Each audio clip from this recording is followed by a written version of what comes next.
Assalamualaikum warahmatullahi wabarakatuh.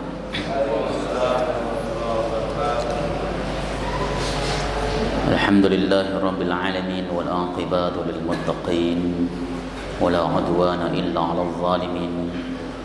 Asyhadu an la ilaha illallah wahdahu la syarika lah wa asyhadu anna Muhammadan 'abduhu wa rasuluh.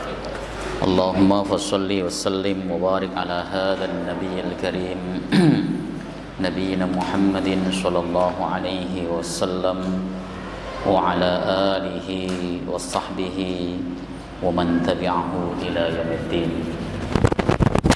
Amma ba'du fa ibadallah ittaqullah li'anna Allah ta'ala yaqul fi kitabihil karim wa huwa asdaqul qailin.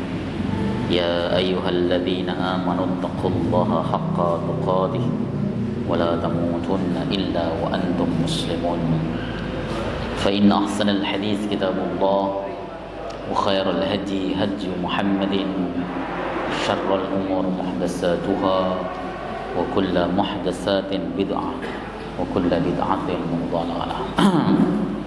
Alhamdulillah, segala puji bagi Allah Subhanahu wa taala, Tuhan semesta alam, yang telah memberikan kita nikmatul iman, nikmatul Islam, nikmat sehat badan, sehingga pada kesempatan kali ini kita bisa melaksanakan ibadah salat maghrib berjamaah disambung dengan halaqah sejenak untuk menunaikan kewajiban kita yang lain, yaitu thalabil ilmin nafi', belajar ilmu manfaat. Mudah-mudahan Allah Subhanahu wa taala memberikan kepada kita kesehatan, kekuatan, dan juga menilai apa yang kita lakukan aktivitas ini sebagai amal saleh. Amin ya rabbal alamin. Salawat salam mudah-mudahan terus tercurah ke pangkuan Rasulullah Muhammad sallallahu alaihi wasallam serta seluruh keluarga beliau, sahabat, kerabat dan pengikutnya, serta kita semuanya umat beliau, umat dakwah ijabah yang senantiasa istiqamah konsisten dalam menjalankan dan mengerjakan sunnahnya hingga akhir masa nanti.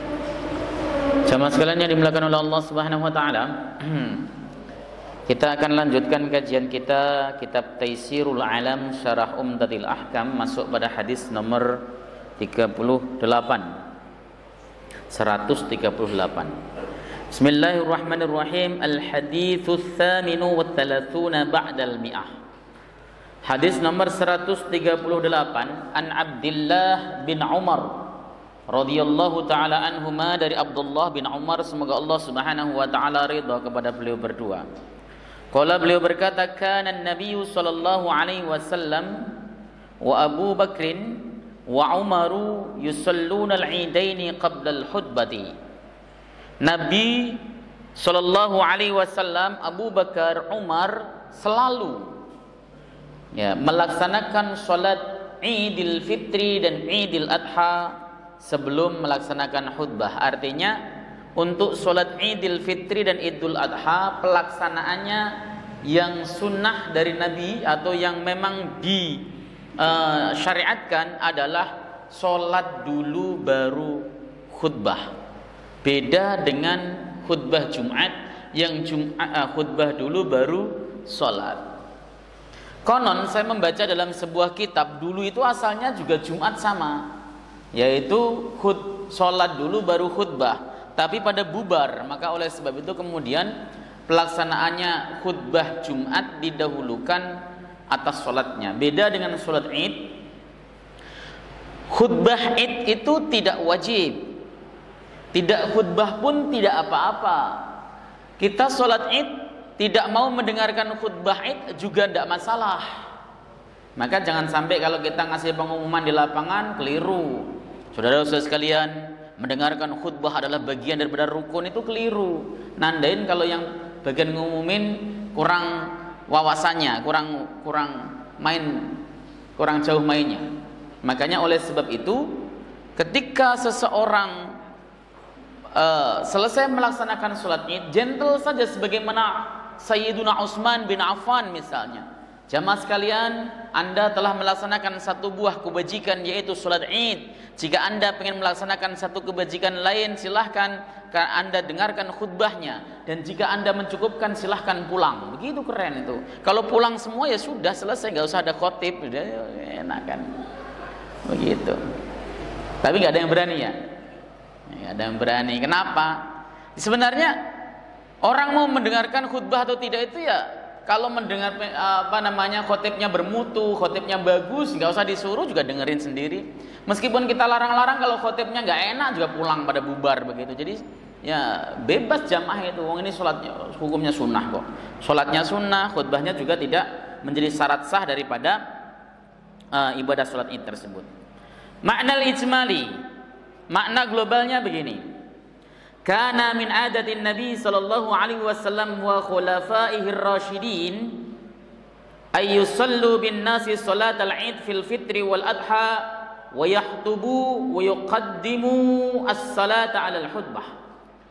Sebagian daripada kebiasaan Nabi Muhammad sallallahu alaihi wasallam dan khulafaur rasyidun, Abu Bakar, Umar, Utsman, Ali, khulafaur rasyidun, adalah mereka melaksanakan sholat bersama dengan banyak orang di sholat id, baik Idul Fitri maupun Idul Adha. Mereka berkhutbah dulu, mereka berkhutbah namun mendahulukan sholatnya atas khutbahnya.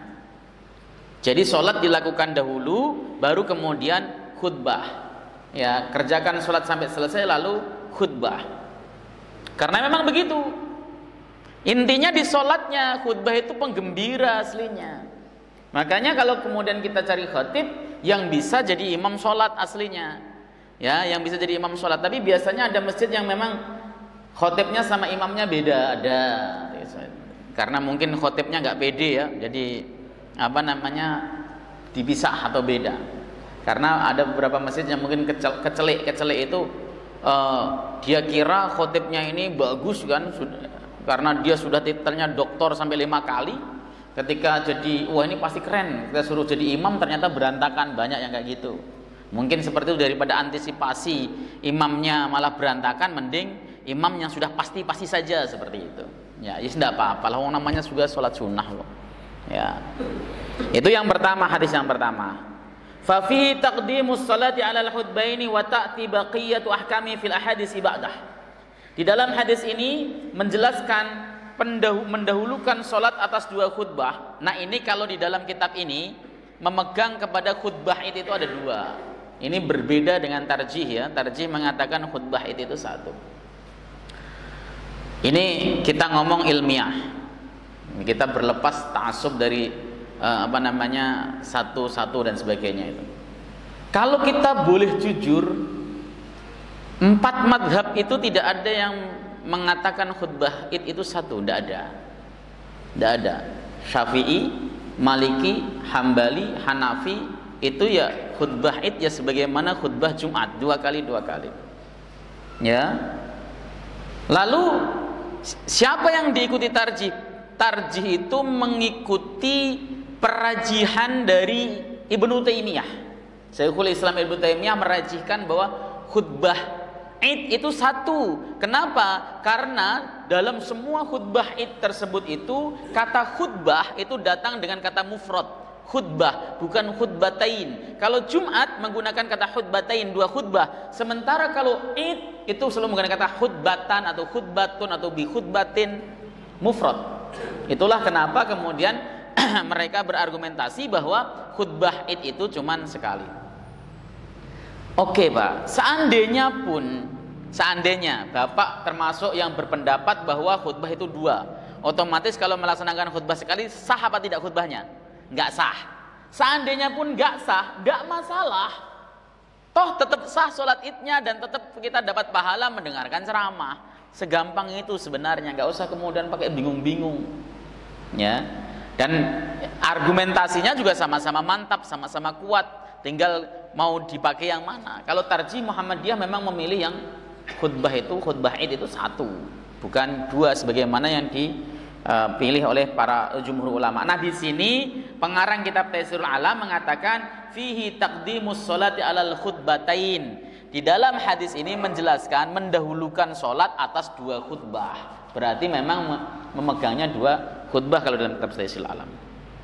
Dan kelak akan datang hukum-hukum yang lain yang tersisa dalam hadis-hadis setelahnya. Oke, hadis ini pendek sekali, hanya menjelaskan tentang masalah sholat id itu dikerjakan sholatnya baru kemudian khutbahnya. Makanya tidak ada istilah talazum atau mulazamah. Kalau khutbahnya, sholatnya sah, ya khutbahnya otomatis ikut, begitu kan? Ya, sudah sah, nggak usah pakai mengulang. Makanya kalau dulu pernah ada COVID itu dianjurkan melaksanakan sholat id di rumah sendiri-sendiri, ya boleh. Karena sholat id itu menurut jumhur ulama selain Abu Hanifah, jamaah itu hukumnya sunnah. Kalau Abu Hanifah wajib, ya ketika sholat id harus berjamaah. Tapi selain madhab Abu Hanifah, melaksanakan sholat jamaah pada saat mengerjakan sholat id itu hukumnya hanya sunnah. Begitu. Hadis selanjutnya, al-hadisut tasi' wa salasuna ba'dal mi'ah, hadis nomor 139. Anil Bara' bin Azib radhiyallahu taala anhu qala, dari Bara' bin Azib semoga Allah ridha kepada beliau, beliau berkata, khatabana an-nabiy sallallahu alaihi wasallam yaumal adha ba'da salat. Nabi mengkhutbai kami di hari Idul Adha setelah salat. Faqala, maka Nabi berkhutbah, berpesan, man shalla salatana wa nasaka nusukana faqad asaban nusuka. Siapapun orang yang melaksanakan salat sebagaimana salat kami dan berkorban sebagaimana korban kami, maka korbannya betul-betul sah. Lah ini yang sering saya katakan bahwa ibadah itu tauqifi. Ibadah itu adalah tauqif wal ittiba. Ikut Nabi Shallallahu Alaihi Wasallam berdasarkan perintah dan contohnya Nabi Shallallahu Alaihi Wasallam. Bukan hanya sekedar contoh, tetapi hanya ada perintah juga. Tauqif wal ittiba untuk ibadah. Kita pengen melaksanakan kurban, ya tiru bagaimana Nabi Shallallahu Alaihi Wasallam berkurban. Kita pengen nyembelih kurban, tiru bagaimana Nabi Shallallahu Alaihi Wasallam menyembelih kurban. Kita pengen melaksanakan sholat, tiru bagaimana Nabi Shallallahu Alaihi Wasallam sholat. Ustadz, semuanya mengaku mengikuti Nabi Shallallahu Alaihi Wasallam, mencontoh Nabi, tapi kenapa kok beda-beda? Ya karena hadis yang datang ya beda-beda. Itu yang sering disebut oleh para ulama dengan sebutan tanawwu'ul ibadah. Dalam praktek ibadah Nabi itu, ya mempraktekannya, melakukannya berbeda-beda. Diserap oleh para sahabatnya berbeda pula, sahabat disampaikan kepada tabi'in berbeda pula, hingga pada hari ini konklusi fikihnya para ulama berbeda-beda. Ya, seperti itu.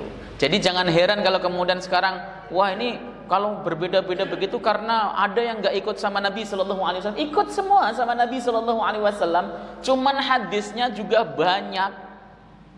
Hadisnya itu banyak dan beragam hadisnya itu. Satu ibadah itu bisa banyak sekali hadis yang menjelaskan. Sholat misalnya, haji misalnya, itu ragamnya banyak sekali. Nah ini yang harus kemudian kita teladani. Pokoknya ibadah itu tauqifi, ikut kepada Nabi Shallallahu Alaihi Wasallam. Al aslu fil ibadati al budlan hatta yakuma ad dalilu ala amrihi. Hukum asal dalam ibadah itu batal, tidak sah, batil, kecuali ya ada dalil yang memerintahkannya, seperti itu. Dalil, bukan harus kemudian Nabi contohnya mana? Dikit-dikit kan itu. Dicontohkan apa Nabi, nama Nabi atau tidak, itu salah ngomong dia. Karena banyak ibadah yang tidak dicontohkan Nabi. Anda bisa menyebutkan kira-kira ibadah apa yang tidak dicontohkan Nabi? Doa kepada orang tua itu Nabi nggak pernah mencontohkan.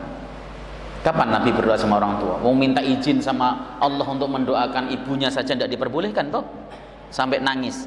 Berarti Nabi itu tidak pernah mendoakan orang tua. Kalau kemudian kita mengikuti contoh Nabi lah, ente nggak usah doain sama orang tua dong. Lah itu kan diperintah. Berarti bukan mencontoh, namanya mengikuti dalil yang benar. Karena kan ada orang yang ngomongnya keras, ngomong gini, sholat qobliyah Jumat, sholat qobliyah Maghrib itu tidak ada. Tidak pernah dilakukan oleh Nabi. Iya, tidak dilakukan oleh Nabi, tetapi dilakukan sahabat pada zaman Nabi dan Nabi diem. Itu namanya hadis takrir. Cukup validasi dari Nabi itu. Kalau Nabi tidak ridho ada orang melakukan perbuatan itu, ditegur. Nabi itu bukan orang yang kemudian penakut, nggak enakan iya. Tapi kalau masalah syariat beliau itu tegas. Bilal bin Rabah melaksanakan sholat qobliyah Jumat. Kalau memang qobliyah maghrib. Kalau memang Nabi Shallallahu Alaihi Wasallam tidak suka dan itu dianggap sebagai perbuatan buruk, dilarang. Faktanya tidak, itu namanya takrir, tidak dilakukan oleh Nabi tapi ditetapkan oleh Nabi. Adzan itu tidak dicontohkan Nabi. Kapan Nabi adzan? Wong itu ada produk mimpi, adzan itu. Ada sahabat bermimpi, diajari adzan, kemudian disampaikan di hadapan Nabi, Nabi mengapprove, namanya mentakrir, setuju. Langsung kemudian diajarkan kepada Bilal yang adzan, Nabi tidak pernah mengajarkan. Begitu supaya paham. Tetapi yang perlu kita ingat, ibadah memang harus ada dalilnya, tauqif wal ittiba. Tauqif itu bahasanya ya apa ya? Ya ada perintahnya, mengikuti lah. Ittiba juga artinya mengikuti Nabi. Mengikuti itu bisa mengikuti sabdanya, bisa mengikuti perbuatannya, bisa mengikuti takrirnya. Itu namanya mengikuti. Nah ini siapapun orang yang melaksanakan sholat sebagaimana sholat kami, melakukan kurban sebagaimana kurban kami, maka dia telah betul ibadahnya, ya, sah. Wa man nasaka qabla sholati fala nusukalah. Siapapun yang nusuk, menyembelih hewan kurban sebelum sholat, maka fala nusukalah, kurbannya tidak sah. Jadi kalau ada orang nyembelih kurban kok sebelum subuh, ya belum sholat, atau habis subuh tapi belum sholat id belum, maka kurbannya tidak sah. Ustadz, di tempat situ nggak ada masjid, nggak ada yang sholat sama sekali, bagaimana? Harus dikira-kirakan dengan desa sebelahnya yang melaksanakan sholat. Seperti itu. Faqala Abu Burdah bin Niyar khalu Bara bin Azib. Berkatalah Abu Burdah bin Niyar, dia merupakan paman daripada Bara bin Azib. Ya Rasulullah, kata Abu Burdah, wahai Rasulullah. Mana tadi? Inni nasaktu syati qabla salat. Kami terlanjur Nabi motong kambing kami sebelum salat. Udah terlanjur. Ya, wa araftu annal yaum yaumu aklin wa syurbin, dan saya paham tahu hari ini adalah hari boleh makan dan boleh minum. Wa ahbabtu an takuna syati awwala ma yudhabbahu fi baiti, dan aku suka sekali apabila kambingku ini adalah yang pertama kali disembelih di rumahku ini. Ya, orang saking dermawannya, ya, pengen supaya kambingnya ini dinikmati banyak orang. Wah, ini biar kambing saya dimakan, nyembelihnya kepagian. Ceritanya begitu. Ini kan dia ngomong begitu setelah Nabi mengatakan siapapun yang menyembelih hewan kurban sebelum sholat maka tidak sah. Nah, dia beralasan di depan Nabi kayak protes. Nabi, aku menyembelihnya begitu kan karena aku ingin supaya orang-orang pada makan daging kurbanku. Ya, daging kurbanku merupakan yang pertama kali disembelih. Fadabahtu sati. Kemudian aku sembelih kambingku. Wa taghadaitu qabla an atiyas salah, dan kami sarapan sebelum makan dagingnya itu, sarapan sebelum kami mendatangi salat. Qala, Nabi mengatakan, syatuka satu lahmin. Kambingmu itu tadi itu mayoran. Tahu mayoran ya? Mayorannya orang Jawa. Apa? Makan bareng. Mayoran itu makan-makan saja. Ya, mayoran tuh mayoran. Ya, pesta. Nah, kambingmu tadi itu hanya kambing untuk makan-makan, bukan nilainya ibadah. Dapat pahala sedekah nggak? Dapat, Pak. Makanya kalau ada yang kurbannya nggak sah, nggak apa-apa, dapat pahala sedekah, suruh kurban lagi. Waduh, bapak kurbannya nggak sah ini, pincang, ya udah sembelih buat sedekah, bapak kurban lagi. Begitu. Itu sebagian ulama mengatakan perintah Nabi untuk berkurban lagi itu mengatakan bahwa kalau orang sudah berazam pengen kurban dan ternyata kurbannya tidak sah, itu didorong, bahkan mazhab Abu Hanifah mengatakan wajib bagi dia untuk menggantinya lagi dengan berkurban ulang. Tapi kalau Syafi'i tidak. Ya, tergantung dia mau apa enggak. Tapi kambingnya yang tadi ikut disembelih kemudian dibagi-bagi, dapat pahala enggak? Dapat. Itu namanya dapat pahala sedekah. Jadi jangan dibuang. Wah, enggak usah dikurban, dibuang, enggak usah. Cukup dibungkusin plastik, anterin ke rumah saya juga mau. Ya, kalau kambingnya dalam posisi tidak sah kurbannya, tetapi sembelihannya sah, syaratnya begitu. Qala, kemudian dia berkata lagi, ya Rasulullah, wahai Nabi, fa inna indana inaqon hiya ahabu ilayya min syataini afatudzi anni. Nabi, di rumahku itu ada seekor anak kambing betina. Anak kambing itu bahasa Jawanya cempe. Kalau bahasa sini apa? Anak kambing kecil. Anak kambing ya. Kalau tempat saya namanya cempe. Punya cempe betina kecil. Dan aku lebih sayang cempe ini, anak kambing betina ini, dibanding 2 ekor kambing. Apakah boleh untuk menggantinya Nabi? Cukup untuk kurban Nabi. Karena tadi udah terlanjur tadi. Boleh nggak kalau kemudian aku sembelih ini untuk kurban? Qala mengatakan, na'am, boleh. Walan tajziya an ahadin ba'dak. Tapi setelah hari ini tidak diperbolehkan, nggak cukup kurban dengan anak kambing selama-lamanya. Setelah Anda ini, Anda terakhir, pertama dan terakhir. Dispensasi kenapa? Karena udah terlanjur motong kurban. Makanya kalau kemudian antum bikin dalil ini, wah ternyata kurban dengan cempe, dengan anak yang kecil boleh, ini dalilnya. Ya Nabi sudah memberikan batasan.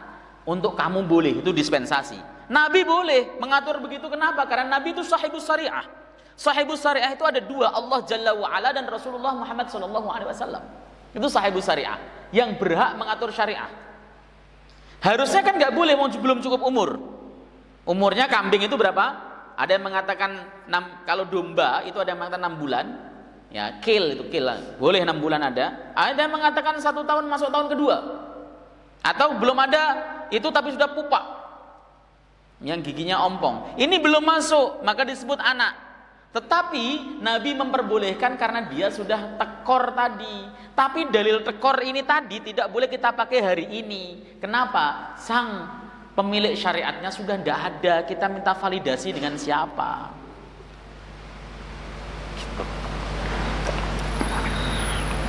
Seperti itu.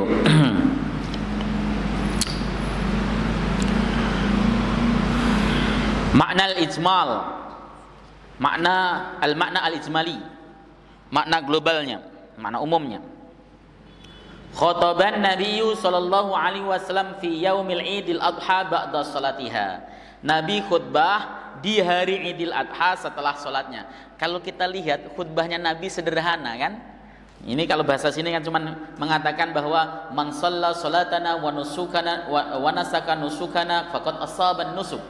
Pendek, sederhana. Khutbah itu nggak usah neko-neko. Khutbah Idul Fitri, Idul Adha ceritain yang kemana-mana, itu nggak usah neko-neko misalnya. Ya wajar-wajar saja. Kalau pengen mencerempet masalah perjuangan ya serempet boleh, tapi nggak usah kemudian terlalu panjang lebar. Ya, udah mulainya jam 7, udah mulai panas, khutbahnya 1 jam, apa nggak meletek itu kepala? Panas, kasihan. Lagian sholat Idul Adha itu kan berangkatnya dalam keadaan perut lapar kan? Perut udah kerucuk, mau pergi nggak enak, itu khutib melotot mulu sama saya, dia akhirnya kemudian dibetah-betahin, yang ada di dalam hati grundel. Singkat saja, pendek. Ya. Saya itu kalau khutbah itu paling 15 menit, itu pun lama menurut saya udah. Ya, kalau perlu bisa 10 menit, cuman nggak enak yang ngundang. Wah ini diamplopin gede, kok masa khutbahnya 10 menit kan nggak enak tuh. Ya dah 15 menit saja. Lebih dari itu bikin orang menderita. Yang kedua, otak manusia itu hanya bisa merekam dengan baik itu di 10 menit pertama. Selebihnya itu nggak nyambung Pak, walaupun itu saudara kok ngomong apa orang ini kan begitu kan? Karena memang otak manusia memiliki kemampuan merekam. Ini ngaji gini nih, yang terekam bagus itu di awal-awal. Bapak ke belakangnya itu sampai rumah tuh, Ustaz tadi ngomong apa ya? Lupa saya. Ya, kemarin ya antum yang ngomongkan, Ustaz saya kalau ngaji sering merasa tercerahkan, tapi habis itu lupa ngomong. Ya mungkin manusia begitu. Apalagi ngaji antum ngandelin kuping. Ya kalau kupingnya lagi bener, ya ngaji kuping itu ngarepin pahala doang. Ya, pahala dari Allah supaya tambah ilmunya juga dikit-dikit. Ini bapak ini rajin pakai catatan ini. Ya bagus. Ya, jadi ini harus kemudian kita camkan kalau antum jadi khutbah. Ada yang bawa catatan 10 lembar dibaca semuanya, enggak perlu kayak gitu Pak. Ya, catatannya bagikan, oke. Antum bikin catatan bagikan. Antum khutbahnya tanpa catatan. biar nggak kelamaan. Ya, terus kalau antum bikin catatan, antum bacain itu kayak anak sekolah kan. Saudara-saudara yang dimuliakan oleh Allah Subhanahu wa taala, nyimak dibacain lah, ngapain? Mending edarin, baca sendiri di rumah sebagai pengayaan, khutbahnya sendiri, begitu. Itu cerdas itu. Baik. Nabi khutbah pada saat khutbah di hari Id selesai sholat. Fa akhadha yubayyinu lahum ahkamad dzabhi. Ya. Wa waqtahu fi dzalikal yaum.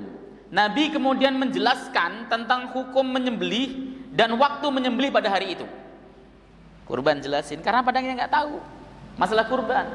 Masalah kurban dijelaskan, masalah manfaatnya dijelaskan, habis itu kemudian bicara tentang yang kaitannya dengan kurban. Silahkan. Kenapa? Karena kurban itu dilaksanakan setelah sholat Id, urgen sekali untuk dilaksanakan, untuk dijelaskan. Fadzakara lahum anna man shalla mithla hadhihi shalah wa nasaka mithla hadhihi nusuki alladaini huma hadyuhu sallallahu alaihi wasallam faqad asaban nusuka al-masru'a. Nabi kemudian mengingatkan sesungguhnya siapapun yang melaksanakan sholat seperti sholatnya Nabi. Ingat, ini yang kemudian sering saya katakan, sholat itu harus jiplak, plek ketiplek dengan sholatnya Nabi. Jiplak, tidak boleh ada inovasi di dalam sholat. Ya, tidak boleh ada inovasi. Inovasi dalam sholat itu bid'ah, tidak bisa ditoleransi. Ya, inovasi. Tapi selagi persoalan tersebut debatable, khilaf, dan khilaf tersebut mu'tabar, dalilnya buat sama-sama kuat misalnya, ya sudah, sikapi dengan santai. Dua-duanya sunnah Nabi. Khilafnya mu'tabar kok. Ya, misalnya ruku itu lutut dulu atau tangan dulu, khilaf mu'tabar, terserah lo. Maunya seperti apa? Nyaman lutut dulu, nyaman tangan dulu, tidak masalah. Ya. Ketika ngangkat tangan misalnya, ada yang sejajar telinga, sejajar pundak, silahkan, tidak apa, itu khilaf mu'tabar, nggak usah di dalam-dalamin. Dua-duanya sesuai dengan sunnah Nabi. Ya. Ada yang baca sholat itu yang ada baca Allahu Akbar kabira, ada yang baca Allahumma ba'id baini, ya tidak apa-apa, itu khilaf mu'tabar. Khilaf mu'tabar itu artinya bacaan itu semuanya diajarkan Nabi. Ada yang ketika ruku sujud subhana rabbiyal a'la, ketika sujud ruku subhana rabbiyal azim misalnya, ya tidak masalah, mu'tabar.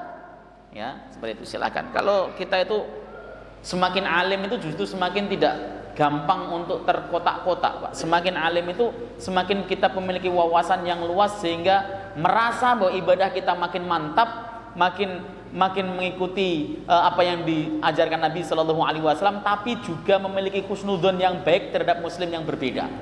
Begitu caranya. Kalau dikit-dikit masih sono salah tuh, itu kayaknya ngajinya belum khatam Umdatul Ahkam itu. Oke. Amma man dabaha qabla salatil Id faqad dabaha qabla dukhuli waqtil dabhi fatakunu dabihatuhu lahman la nusukan masru'an makbulan. Adapun orang yang menyembelih kurbannya sebelum masuk salat Id, ya, dia menyembelih sebelum masuk waktu penyembelihannya. Seperti orang sholat duhur masih belum masuk waktunya, nggak sah itu. Ada orang adzan belum masuk waktunya, nggak sah itu adzannya. Ya, sama orang menyembelih kok belum masuk waktunya, nggak sah itu sembelihannya. Ada waktunya masing-masing. Ya, orang bayar zakat belum waktunya, nggak boleh. Waktu bayar zakat kan bulan Ramadan. Bulan Sya'ban dia bayar zakat misalnya, nggak boleh yang semacam itu. Maka jadilah sembelihannya tadi lahman, hanya daging saja, bukan nusuk. Nusuk itu ibadah kurban masyru'an yang diperintahkan, makbulan yang diterima oleh Allah Subhanahu wa taala. Falamma sami'a Abu Burdah khutbatan Nabi sallallahu alaihi wasallam, tatkala Abu Burdah mendengar khutbahnya Nabi, qala, dia berkata, ya Rasulullah, inni nasaktu syati qabla salat. Nah, ini yang saya sering sebut, bahwa di zaman Nabi orang khutbah diinterupsi itu ya biasa. Zaman Nabi, kalau sekarang kurang ajar. Ya, khutbah kok diinterupsi. Ada khutbah khotibnya salah saja, yang di bawah nggak pada mau ngingetin, salah loh. Khutbah baca Quran salah misalnya, Antum hafal, antum kan mestinya kan ngingetin. Salah gitu kan misalnya. Takut batal. Terus bagaimana? Kalau takut batal mah, takut gak dapat pahala Jumat. Terus bagaimana? Ya, baca ayatnya. Tapi kalaupun seandainya kita interupsi dengan ucapan tujuannya limaslahatil Jumu'ah, itu boleh. Lah kalau kita nggak tegur bisa salah lalu batal Jumatannya kan repot. Maka limaslahatil Jumu'ah kita tegur. Misalnya contoh, membaca sholawat kepada Nabi itu ruknun min arkanil khutbah. Salah satu rukun khutbah. Ada khotibnya nggak baca rukun, nggak baca sholawat misalnya. Antum dari bawah nyeletuk, belum baca sholawat, itu boleh. Ya. Tapi kalau zaman sekarang ada ngomong gitu pasti dilihat orang satu masjid. Oh gini siapa sih enggak? Karena apa? Satu masjidnya nggak pada ngaji semuanya. Ini Nabi SAW lagi khutbah diinterupsi. Nabi, aku itu berkurban kambing sebelum sholat. Ya, aku tahu hari ini itu boleh makan dan minum, maka aku suka sekali jika daging kambingku dimakan pertama kali di rumahku. Lalu aku mulai menyembelih kambingku. Wa taghdaitu qabla an atiya ila shalah, dan aku makan pagi sarapan sebelum kami datang melaksanakan sholat. Faqala, Nabi kemudian bersabda, laisat nasikatuka masru'ah, kurbanmu tidak disyariatkan, enggak sah ya. Innama hiya syatul lahmin, itu hanya mayoran makan daging saja. Nah, itu makanya kemudian dia minta dispensasi ya terkait boleh nggak nyusulin kurban dengan anak kambing kecil yang dicintai. Nabi mengatakan boleh, tapi ini cuman untukmu, orang setelahmu nggak boleh lagi. Itu dispensasi khusus namanya. Ma yu'khad minal hadis, apa yang bisa diambil dari hadis ini? Pelajaran apa yang bisa diambil dari hadis ini? Yang nomor 1, fihi taqdimus salati alal khutbati fi salatil Id, wa anna hadha huwa sunnatun Nabi sallallahu alaihi wasallam. Dalam hadis ini ada keterangan untuk mendahulukan sholat atas khutbah di sholat Id, dan ini adalah sunnah Nabi. Sunnah maksudnya bukan hukum. Sunnah maksudnya perbuatan. Kalau hukum itu ada wajib, sunnah, mubah, makruh, haram. Ya. Sunnah itu perbuatan Nabi, dan fi'lun Nabi, sunnah Nabi itu terbagi menjadi 2, fi'lun Nabi yang khas dan fi'lun Nabi yang am. Fi'lun Nabi yang khusus, sunnah Nabi yang khusus, ada sunnah Nabi yang umum. Sunnah Nabi yang khusus itu khusus untuk Nabi. Contohnya apa? Nabi boleh puasa wisol, Nabi boleh menikah lebih dari 4, Nabi di masjid itu boleh dalam keadaan junub, apalagi ya? Itu sunnah-sunnah yang khusus bagi Nabi. Antum tidak boleh. Ya, antum datang istrinya 9 berdalil dengan Quran. Ya, fankihu ma tabalakum minan nisa'i matna wa thulatha war ruba'. Ya, nikahlah kamu dengan perempuan-perempuan yang menenteramkan dirimu. 2, wa itu kan dan 3, 5 dan 4, berarti 9 katanya sesuai dengan praktek Nabi. Ya, itu namanya nyelisihi. Makanya para ulama menafsirkan kata wa di situ bermakna tahyir, pilihan, atau 2 atau. Kenapa kok begitu? Karena ada hadis sahih Nabi mengatakan kepada Dihyah al-Kalb, amsik arba'an fafarik sairahunna. Dihyatul Kalbi itu sahabat Nabi yang paling ganteng sekali, istrinya banyak. Ketika masuk Islam Nabi mengatakan, ambil saja 4 istrimu, ceraikan yang lainnya. Berarti itu khusus untuk Nabi, jangan ditiru ya. Yang kedua, ada fi'lun Nabi yang am, sunnah Nabi yang am. Nabi mengerjakan sekaligus tasyri' bagi kita, syariat bagi kita. Sholat 5 waktu, sholat tahajud ya. Kemudian apa lagi? Makan sambil duduk, minum pakai tangan kanan, itu sunnah Nabi yang am, yang harus kita tiru. Nah, sunnah Nabi yang am itu hukumnya ada 3. Wajib, sunnah, dan mubah. Nggak ada perbuatan Nabi yang haram, nggak ada. Makruh nggak ada, apalagi haram. Nanti ini ada sunnah Nabi yang haram. Apa maksud Nabi yang haram? Sunnah Nabi yang ditiru itu hukumnya ada 3. Wajib, sholat 5 waktu, puasa Ramadan itu wajib. Sunnah itu yusabu liman fa'ala wa la yu'aqabu liman taraka, seperti sholat tahajud. Kalau bagi Nabi sholat witir itu wajib. Ya, sholat Id itu sunnah. Di sunnah untuk kita contoh. Ada yang mubah, fi'lun Nabi ada yang mubah. Apa mubah? Contohnya, Nabi pakai gamis, itu mubah. Antum mau pakai gamis boleh, mau pakai sarung boleh, mau pakai celana boleh. Yang nggak boleh itu pakai celana dalam. Ya, tapi kalau wah Nabi pakai gamis, saya mau pakai gamis juga boleh, tidak ada yang larang. Nabi pakai gamis, antum pakai sarung boleh. Kenapa? Pakai gamis itu hukumnya mubah. Nabi pakai gamis, iya pakaian sana begitu. Ya. Nabi pakai imamah, pakaian sana begitu. Makanya hadis yang mengatakan keutamaan menggunakan imamah, ya, siapapun yang sholat dengan imamah 2 rakaat itu lebih baik dibanding dengan berapa ratus rakaat tanpa imamah. Itu hadisnya sangat dhaif jiddan, nggak boleh dipakai. Karena itu memang tradisinya sana, bukan hanya Nabi yang pakai imamah, Abu Jahal juga pakai. Karena itu mubah, adat. Maaf, Nabi makan sambil kakinya ditegakkan yang kanan, yang kiri diduduki. Itu mubah. Karena anjurannya hanya makan sambil duduk, minum sambil duduk. Bapak duduk bersila begitu, minum, dapat sunnahnya mengikut perintah Nabi untuk makan sambil duduk. Ini kita makan nih. Ya, bareng-bareng kita bersila. Duduknya mau bersila, mau duduknya iftiros, silahkan. Seenaknya lah, duduk senyamannya maksudnya. Ya, kalau kemudian ada yang kemudian duduknya satu kakinya didudukin lalu satu ditegakkan, ya enggak apa-apa. Nabi memang begitu. Ketika makan begitu, tradisinya orang sana begitu. Itu yang disebut dengan mubah. Duduk seperti itu mubah. Ustadz, meskipun mubah, saya melakukan begitu karena saya cinta sama Rasulullah. Antum dapat keutamaan cinta sama Nabi. Sahabat itu yang paling pengen meniru Nabi 100%. Apa saja yang dilakukan Nabi pengen dilakukan adalah Ibnu Umar, Abdullah bin Umar bin Khattab radhiyallahu taala anhuma. Sampai saking pengen nirunya Nabi, Abdullah bin Umar itu ketika ke Syam naik onta dan melewati kebun kurma, beliau turun di situ dan bersandar berteduh di bawah pohon kurma padahal beliau tidak dalam keadaan kepanasan. Ketika ditanya kenapa begitu, karena aku pernah bersama Rasulullah lewat kebun ini dan beliau turun lalu bersandar di pohon kurma ini. Saking cintanya kepada Nabi, dapat. Tapi jangan kemudian merasa duduknya makan kok duduk begitu, bukan duduk Rasulullah itu, ya. Itu berarti dia sudah terkena selimut namanya takabur, sombong. Jangan. Duduk itu dengan duduk apa saja boleh. Ya gitu ya. Jadi ada supaya kita paham.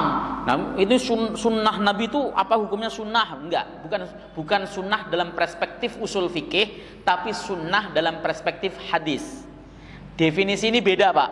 Karena saya pernah melihat 2 orang ngotot-ngototan di masjid, itu gara-gara masalah definisi sunnah. Yang satu mengatakan sunnah itu semua perbuatan Nabi, yang satu mengatakan sunnah itu diberi pahala jika dikerjakan dan tidak disiksa kalau ditinggalkan.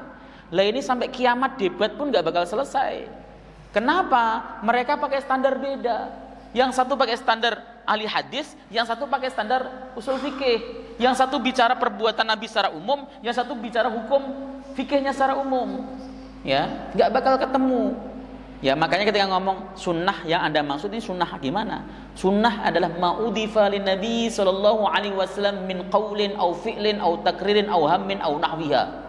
Apa saja yang disampaikan kepada Nabi, baik itu perkataan, perbuatan, ketetapan, cita-cita atau semisalnya, itu sunnah. Berarti sunnah dalam perspektif hadis. Paham ya? Ya kayak gini harus ngerti. Ngaji lama kok masih nggak ngerti juga kan repot. Apalagi debatnya di masjid sampai pelotot-pelototan, ternyata dua-duanya salah. Ini kan repot ini. Wa fihi anna man hadara as-salat wa dzikr summa dhabaha ba'da as-salati wa qad asaba sunnah, ya, wa hadza bil ittiba. Di dalam hadis ini ada keterangan siapapun orangnya yang hadir salat, hadir melaksanakan salat, lalu dia berzikir, ya, kepada Allah Subhanahu wa taala, setelah itu pulang summa dhabaha ba'da salat, lalu menyembelih setelah salat, faqad asaba sunnah, maka dia telah mendapatkan sunnah Nabi Shallallahu Alaihi Wasallam dan disebut ittiba, mengikuti Nabi Shallallahu Alaihi Wasallam. Begitu. Saya pernah ditanya, Ustadz, apakah Rasulullah itu pernah menyembelih delay? Delay itu misalnya Id hari Jumat, nyembelihnya hari Sabtu. Nabi sih nggak pernah, tapi boleh, gitu kan?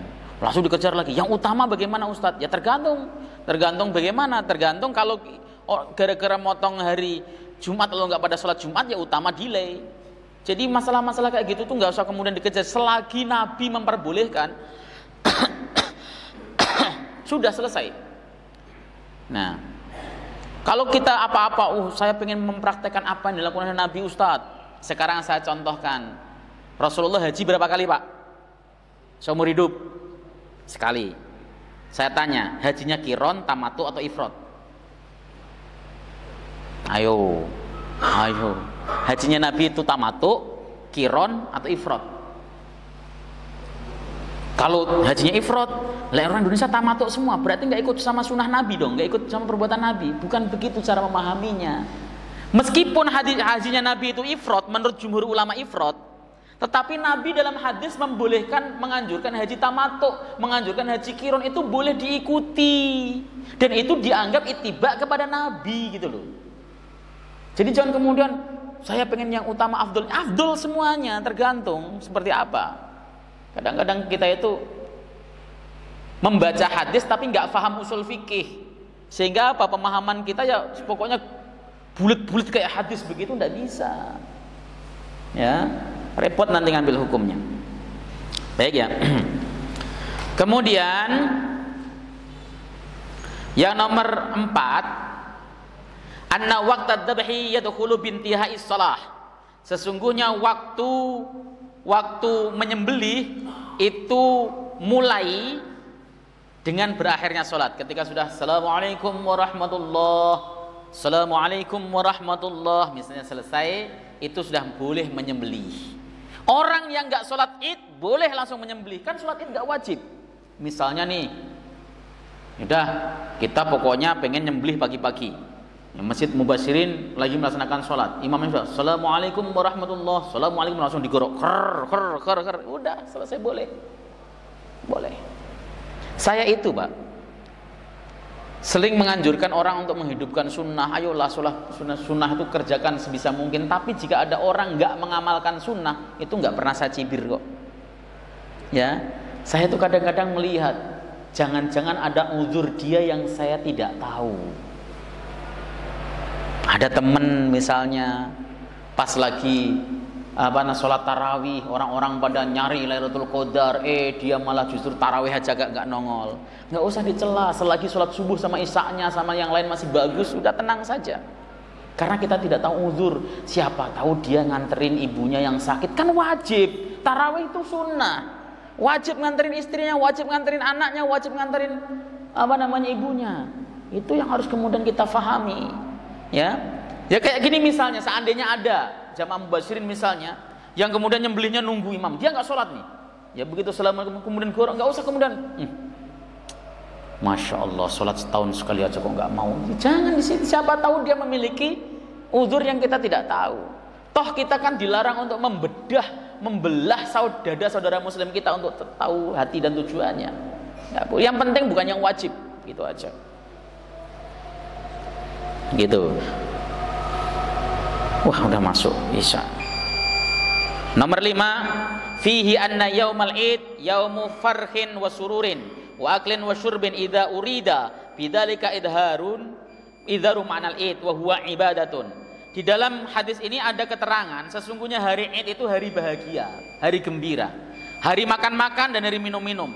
Ketika seseorang ketika makan, minum, gembira itu tujuannya untuk menampakkan, lah ini id kok.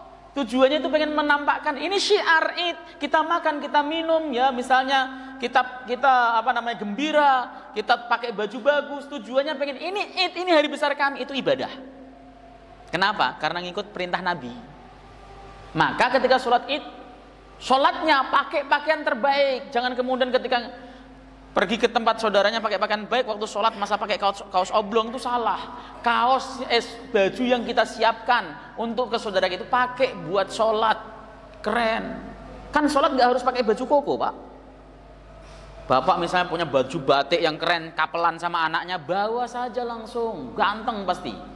Nah, begitu namanya menampakkan syiar itu. Id itu hari berbahagia. Saya sering sarankan malah kalau Id itu jangan nangis, Pak. Hari bahagia kok tumpah air mata. Maafin saya. Tidak. Ya. Betul. Halalnya itu tradisi. Bahagianya. Taqabbalallah minna wa minkum. Sambil senyum kan enak tuh.